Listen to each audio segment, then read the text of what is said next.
Assalamualaikum warahmatullahi wabarakatuh. Kami dari kelompok 3, Fisika 5A, Fakultas Tarbiyah dan Keguruan Universitas Islam Negeri Sultan Taha Saifuddin Jambi. Di sini kami akan menampilkan proyek yang berjudul isolator thermal berbahan limbah. Di mana dalam proyek ini kami menggunakan alat untuk penahan kalor dengan suhu panas. Kami menggunakan 2 buah bahan isolator dalam 1 kali pengerjaan. Adapun bahan tersebut yaitu yang pertama aluminium foil plus styrofoam, yang kedua yaitu aluminium foil plus kapas, yang ketiga yaitu aluminium foil plus aluminium foil. Tujuan dari pembuatan proyek ini yaitu untuk membandingkan keefektivitasan dari bahan dari ketiga tersebut. Adapun anggota kelompok yaitu Atika Putri, Maryani Putri, Nur Izati, Ririn Sundari, Uli Arta, dan Wahyu Rapandi. Sebelumnya, adapun teori dari bahan isolator thermal yang kami gunakan yang akan dijelaskan oleh teman.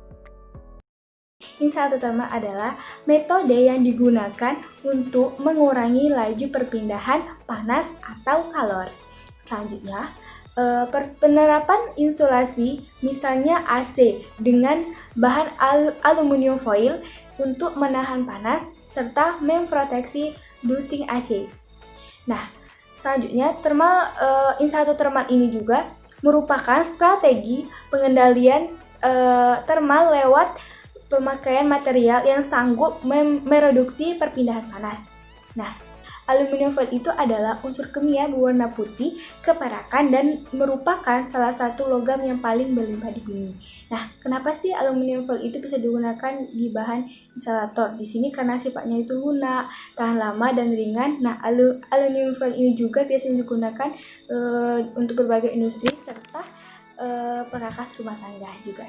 Selanjutnya, styrofoam. Yang kedua, styrofoam. Nah, styrofoam ini adalah bahan material yang mudah dipotong dan dibentuk sebab mempunyai komposisi yang unik. Selanjutnya, kenapa sih styrofoam ini bisa digunakan dalam bahan insulator? Di sini karena sifat styrofoam itu karena styrofoam ini bersifat penghantar panas karena memiliki rongga udara yang tinggi. Yang ketiga, kapas. Kenapa kapas bisa digunakan dalam bahan insulator? Karena di sini kapas itu berserat dan juga kapas juga memiliki sifat-sifat menghisap.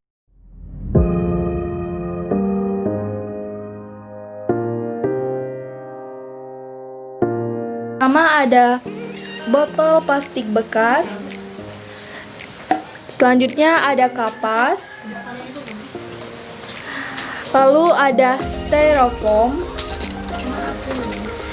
Lalu ada botol kaca. Selanjutnya ada aluminium foil, lakban, dan karter.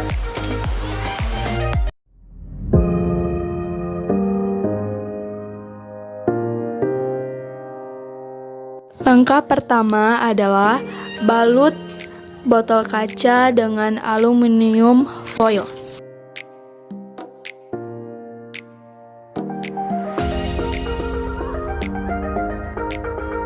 Langkah selanjutnya, potong bagian tengah botol plastik.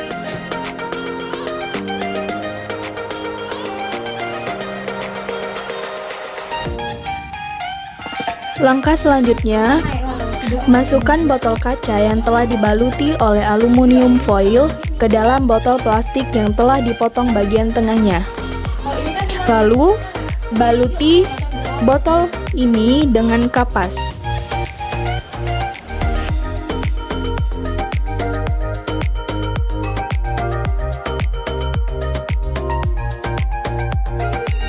Balut botol ini dengan aluminium foil. Langkah selanjutnya kita melapisi bahan botol yang telah dilapisi oleh aluminium foil dengan styrofoam.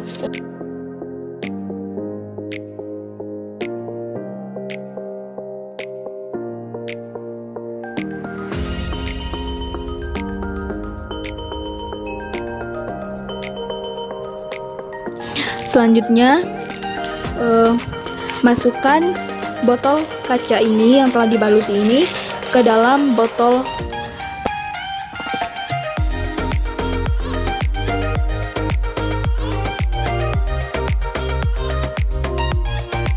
lalu baluti lagi dengan aluminium foil.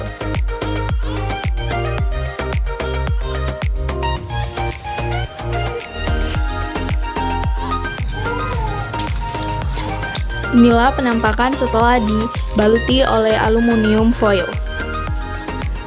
Selanjutnya, botol ketiga adalah dibaluti dengan aluminium foil yang lebih tebal.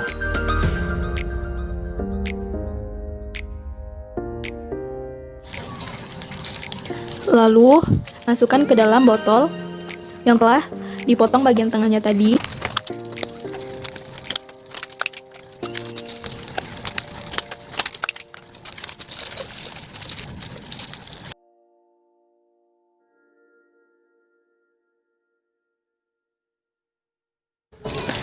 Lalu selimuti lagi aluminium foil ini seperti yang telah kita lakukan pada percobaan sebelumnya.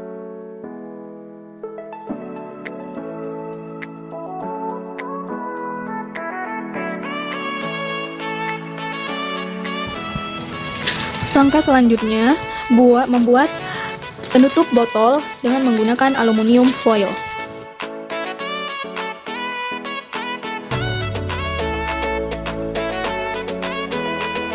Selanjutnya,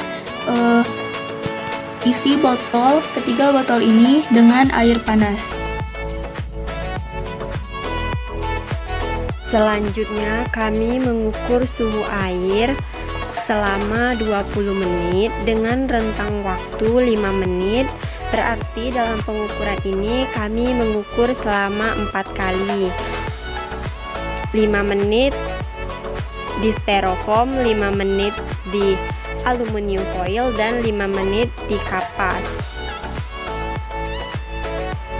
Baiklah, untuk pengukuran pada setiap suhunya akan kami tampilkan melalui grafik pada pembahasan berikutnya agar lebih mudah untuk melihat perbedaan masing-masing perubahan suhunya.